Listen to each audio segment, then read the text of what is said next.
Hi, welcome back today to another episode of Fam Talks. Today I'm lucky to sit down with our team leader of ACES, Wakar Ahmed, to give us a little bit of insight about Dubai Islands. Okay, Wakar, I've heard a lot about Dubai Islands, and I Mhm. hear you're the expert in town, so please tell me a little bit more about Dubai Islands.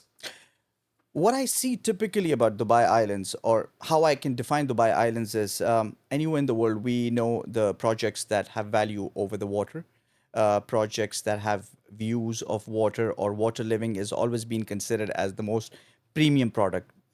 Given that we have the reputation of projects like Palm Jumeirah and the upcoming Palm Jabal Ali, which is soaring high with numbers and investors piling up to grab onto the opportunity. I see Dubai Islands as one of the projects where people can really capitalize over any over the capital growth that they can compare to any other developments. And I'll say this why, because one, we have seen a lot of projects of Dubai come up on all the new side of Dubai. But this being the island on the older part of Dubai and spreading over 17 square kilometers Oh, wow. with plus pristine beaches, crystal clear waters, and then we have a blend of developments.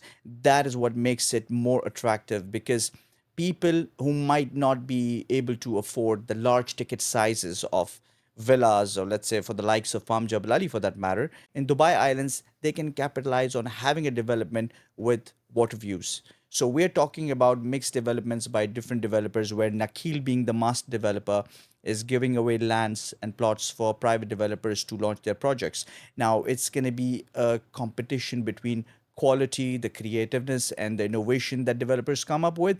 But then, having said that, the catering to the different lifestyles of people, we're talking about state of the art kind of restaurants, Michelin star restaurants coming up, high brands launching their products within that island. We are talking about that place being the connectivity point between the old Dubai to new Dubai. So you're talking about the island that's going to go on from the old Dubai, and then we see the new islands which are in the new Dubai, Palm Jumeirah and Palm Jabal Ali.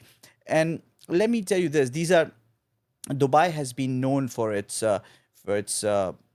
creativity and thinking ahead of the normal designs or the normal infrastructure people believe in. Dubai has always been a step ahead in terms of raising the bar high. They encourage creative and innovative developments. They encourage something that's out of the world. That's why we have the largest malls, we have the largest golf courses, we have largest car parkings, I believe. We don't get that anywhere in the world. So, having said that, Dubai Islands, in terms of anyone who would think about even owning a ticket size from starting from 1.5 to 2 million up to 100 million plus, can have his dreams fulfilled by securing a property onto a water body where you have a crystal clear water view, access to the beaches at just a 2 5 minutes drive, and access to world class facilities and restaurants for that matter. We have the best state of the art wellness and rejuvenation centers coming up there. Wow. That place in my books hold a lot of value because that is just very sensitively and primarily located to the oldest wholesale market of Dubai, just across it, where we have the hubs of businessmen been here residing in Dubai for the last more than 3 or 4 decades. We're talking about the largest gold market of Dubai across there. So we are talking about a large queue of investors who probably would want to have a piece of the slice over in this kind of development. So I principally see a lot of capital growth.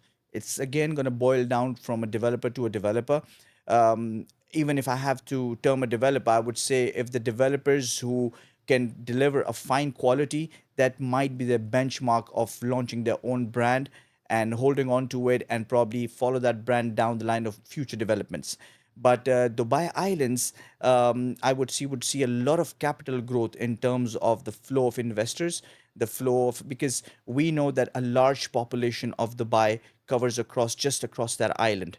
There's a large population that has been there for decades and decades in terms of doing business or residing there. So the inflow of investors compared to any other place in Dubai, I would see would be more in this island compared to the others. That not only, again, Dubai's position as a tourism hub is fueled more by its inflow of tourists. So that creates a high rental demand.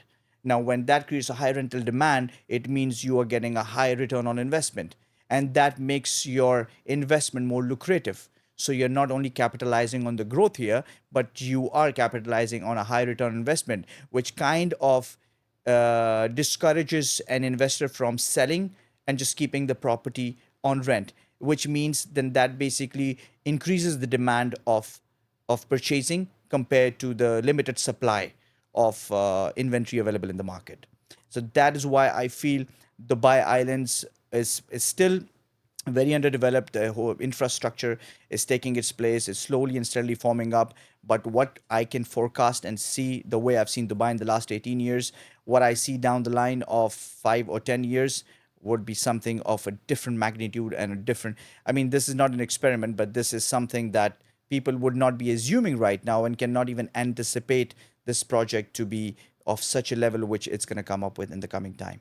Thank you so much for your time, Wakar, and thank you so much for giving us an idea about the blend between the historicness that is Dubai Islands and the meld with the future innovations that are going to come together. Thank you so much, and tune in again to another episode of Fam Talks coming soon.